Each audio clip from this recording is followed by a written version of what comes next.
السلام علیکم ورحمۃ اللہ وبرکاتہ۔ ویلکم بیک ناظرین، بریک پر جانے سے پہلے ہم حضرت ابو ہریرہ رضی اللہ عنہ کی مسکینی کے بارے میں بات کر رہے تھے۔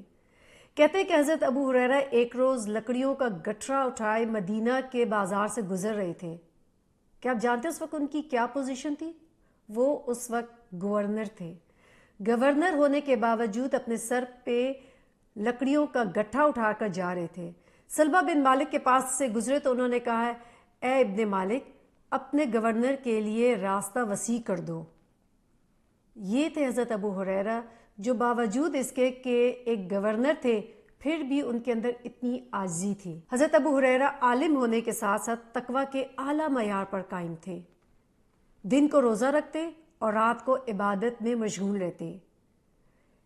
اب دیکھیں، اتنی دلچسپ بات ہے کہ 1/3 حصہ عبادت میں خود گزارتے، پھر اس کے بعد اپنی بیوی کو اٹھا دیتے، یعنی بیدار کر دیتے، پھر 2/3 حصہ ان کی بیوی عبادت میں مصروف رہتی، رات کے آخری پہر میں اپنی بیٹی کو اٹھا دیتے، اور پھر تیسرے پہر ان کی بیٹی عبادت کرتی۔ اس طریقے سے پورا گھر ساری رات عبادت کرتا رہتا۔ حضرت ابو ہریرہ رضی اللہ عنہ کی بیٹی نے ایک دن شکایت کی کہ میری سہیلیاں مجھے طعنہ دیتی ہیں کہ تمہارے پاس کوئی سونے کا زیور نہیں ہے۔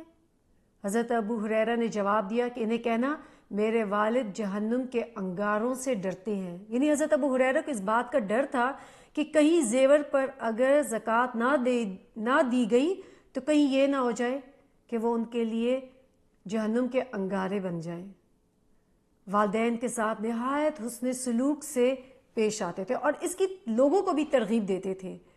اور بہت ہی خوبصورت واقعہ، ایک شخص عمر رسیدہ شخص کے ساتھ جا رہا تھا، یعنی جب جا رہا تھا اس کے ساتھ ایک عمر رسیدہ شخص تھا۔ اسے پوچھا کہ یہ کون ہے؟ تو اسے بتایا کہ یہ میرے والد ہیں۔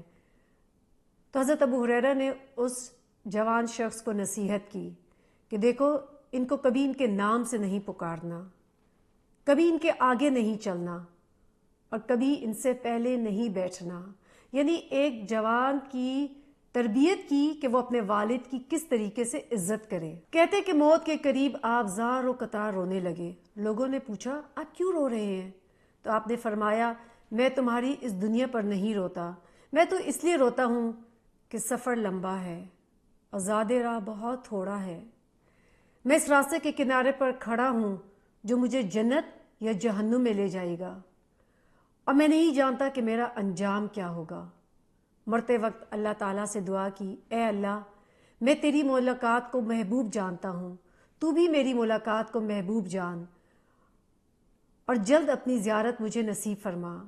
آپ دیکھیں کہ حضرت ابو ہریرہ رضی اللہ عنہ وہ انسان تھے کہ جو حضرت عمر رضی اللہ عنہ کے زمانے میں بحرین کے گورنر مقرر ہوئے، لیکن بہت ہی تھوڑے عرصے کے لیے، کیونکہ ان کو بالکل شوق نہیں تھا کسی بھی پوسٹ کو لینے کا۔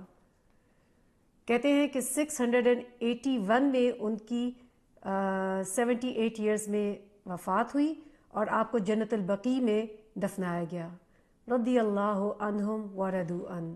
اللہ تعالیٰ سے دعا مانگتے ہیں کہ اللہ تعالیٰ ہمیں اور ہمارے بچوں کو بھی وہ نفع بخش علم عطا فرمائے جیسے اللہ تعالیٰ نے حضرت ابو ہریرہ رضی اللہ عنہ عطا فرمایا، اور اللہ تعالیٰ ہمیں بھی دنیا کے ساتھ ساتھ آخرت کی فکر ڈال دے۔ آمین یا رب العالمین۔ السلام علیکم ورحمۃ اللہ وبرکاتہ۔